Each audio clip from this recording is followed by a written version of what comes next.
I didn't know what to say. Just don't know what to say.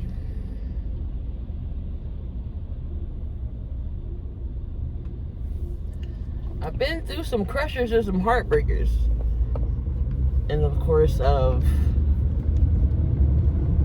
me being on this earth. And mind you, my birthday was yesterday. And all I said is, all I want for my birthday is for the Sixers to get this win. So, we can take this momentum back to Atlanta. Ultimate birthday gift.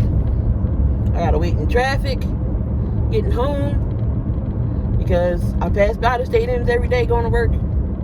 So yes, I pass Wells Fargo and Lincoln Financial and all of them on 95 going to work. And every time the Sixers are in town, have been in town for the playoffs so far, I've been stuck. Don't get home till 8 o'clock. Close to 8 o'clock, 7:30ish. Because I gotta sit in this traffic while fans are coming to the Wells Fargo to see the Sixers play. So I sat in traffic yesterday. Rolled past the Wells Fargo, was rocking and packed as usual. Game 5. We gotta pour it on. Let's take this win and go back to Atlanta and close things up. You got the legends in the house. You got Dr. J in the house. AI rung the bell. For them two to have to sit there and watch the Sixers collapse like they did. Watch the whole game. And I'm just like speechless, have no words. Still upset to the point where I really don't have a good rant like I want to. Like it's not worth ranting.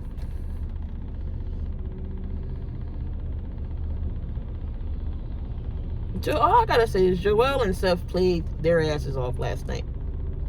You look at the box score from top to bottom, and everybody that played in that game last night, they were the only two that was in double figures. Steph Curry was shooting lights out. Joel started off hot early, and I knew it. I was like, oh man, we gonna see a 40 plus game tonight from Joel, because of how he was dominating early in the game, and we were up 26. And I said, okay, we got a comfortable lead. Please don't let another debacle happen like last night. And you know what's crazy? Each of our losses in this series have only been 3 points. If you noticed, 3 points. It's not 17, 20, 10, 3 points. 3 points. And you know where them 3 points could have came from, honestly? 3 points could have came from Ben Simmons going to the free throw line 4 for 14.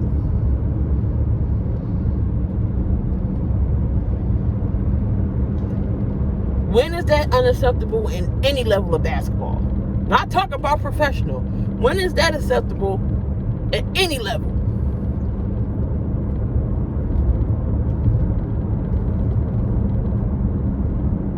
I teach my kids, because yes, I coach basketball too.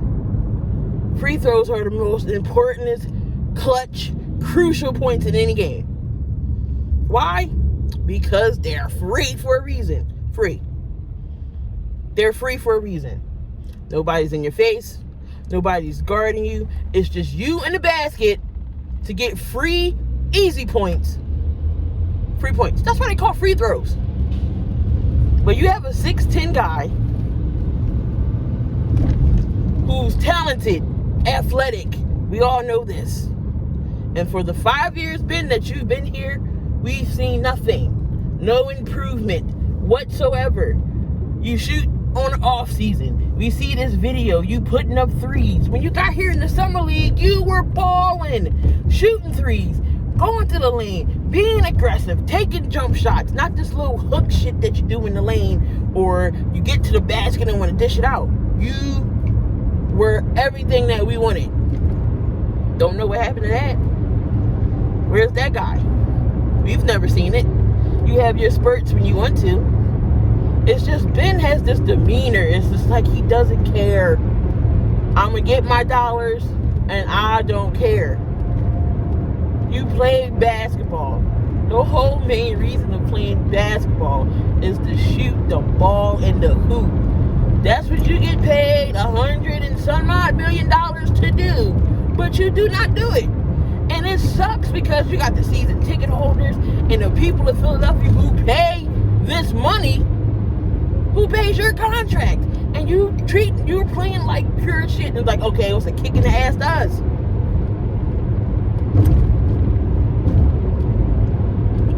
Joel changed his whole offseason, changed his whole game this offseason. He said, I got to get better in shape. I got to work on my game. I got to work on posting up. I got to work on shooting. This man is on one leg. Ben, one leg. Dominating and doing everything he can possibly do to carry this team. Of course it's frustrating and mentally for Embiid to have to tell his 6'10 superstar to be more aggressive. Why does anyone have to tell you that? We got rid of Brett Brown because he couldn't show no accountability. Doc Rivers is not doing the same thing. He's just babying him. Oh, y'all don't know what Ben can do, or y'all don't see what Ben can do. Yes, he's a facilitator and can play defense. That's not why we drafted Ben Simmons #1 overall, to be a facilitator and play defense. We bring shooters around him so he can elevate his game. I have not seen nothing over the 5 years that you've been here.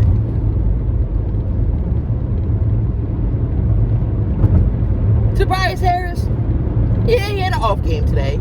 Yeah, he got paid max money because we had no choice to. Jimmy walked.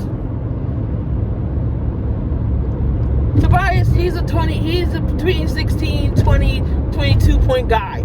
I don't see him going out there every night shooting 37. But he was non-existent today. So I'm partially putting some blame on Tobias. At least Tobias wasn't scared to shoot. He had his shots when he did.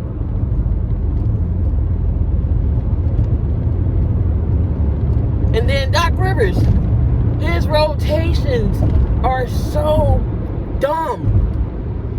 You leave the bench in too long. Yes, we should be able to handle a 26-point lead. I get that. But once you start seeing that lead slip away, it's time to get some starters back in, switch it up. I honestly think his bench rotation should only be 3 guys. Maybe possibly 4. Danny Green's hurt. Okay, so you got to start Korkmaz. In that case, it should be Dwight, Matisse, Maxey, maybe Shake. That's it, and that's all. Do not put them all on the same floor together. If you're going to take Joel out, take Joel out. Put Dwight in. If Seth is tired, take Seth out, bring Matisse in. Keep the other guys on the floor. And rotate your guys like that. But you have to keep your starters in. It's the playoffs now, Doc. Kevin Durant played the whole game. 48 minutes. And damn near scored 50. This is the perfect opportunity right now to get into the championship. Because of everything that's happening in the NBA right now. Kyrie's done. You don't know how long his ankle's going to hold up. James Harden came back in. He scored 5 points, but you can tell at least the grit and determination he wanted to contribute to help his team.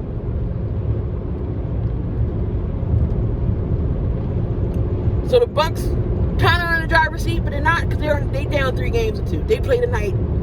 We'll see if they can force a game 7. Chris Paul in the West, we don't know how long he's going to be down for. Kawhi Leonard, he's done. But I believe that the Clippers won last night, I think. Wasn't too sure. Turned basketball off and didn't want to think about basketball. Unacceptable, y'all. Unacceptable. 26 points. first time, the second time, we let the lead slip. If you knew Seth was hot and Joel was hot, lead them two in. You want to bring some bench in, go ahead. Bring Matisse in. Because Ben was non-existent on Trae Young last night. Non-existent. As soon as that lead came down to at least 15, I would have been like, oh no, starter's got to come back in. Doc leaves the bench in too long. Too long. He leaves the bench in too long. Too long. Because the players are in their head, okay, I'm going to rest for the rest of the night. I'm going to take everything basketball down. And we're going to watch my teammates control this lead. Then you get it back in. It's like, oh, snap. I got to turn it back on.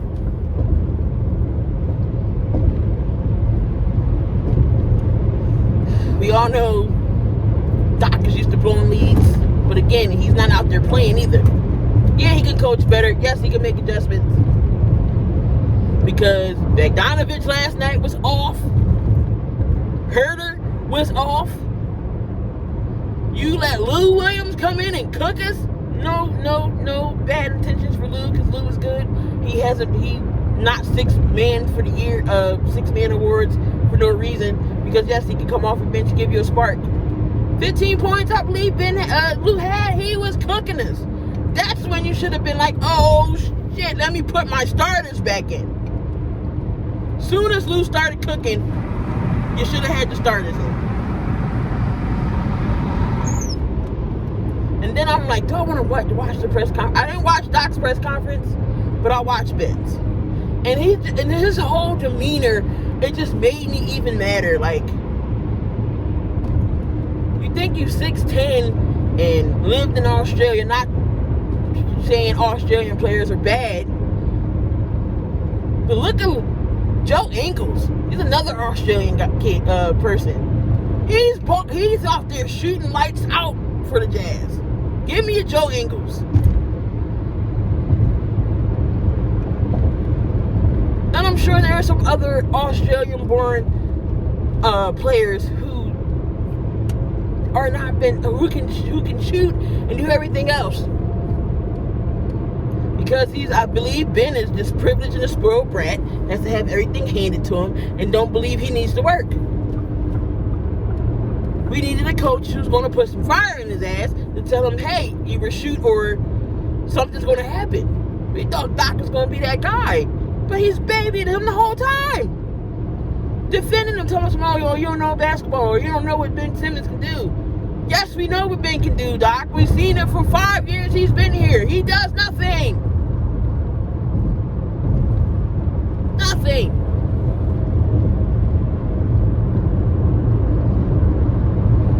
I just know now Daryl Morey's on the watch now. You know, we tried to get rid of Ben this offseason. Didn't work. I don't know who would want him now, but somebody will be thrilled enough to take him. But we got to get a point guard. Gotta get a point guard on this floor. On the floor. Gotta have one. It's not gonna take the ball half court just to pass it. It's not gonna happen. It's not gonna happen. Game 6 is on Friday. I might see if I can stream that game. We'll see what's gonna happen. Do I stream that game and be pissed off, or stream that game and be okay, be forced a game 7 and bring it back home in Philly? That would be the best thing that could happen. Win these next 2. But shout out to Atlanta Hawks, y'all. Easy series, we should be dominating. They're like, nah, we got this. We're going to take it, and then they're going to come out firing, and that Atlanta crowd is going to be crazy, and we need to bring it all. Is Danny Green missed? Probably.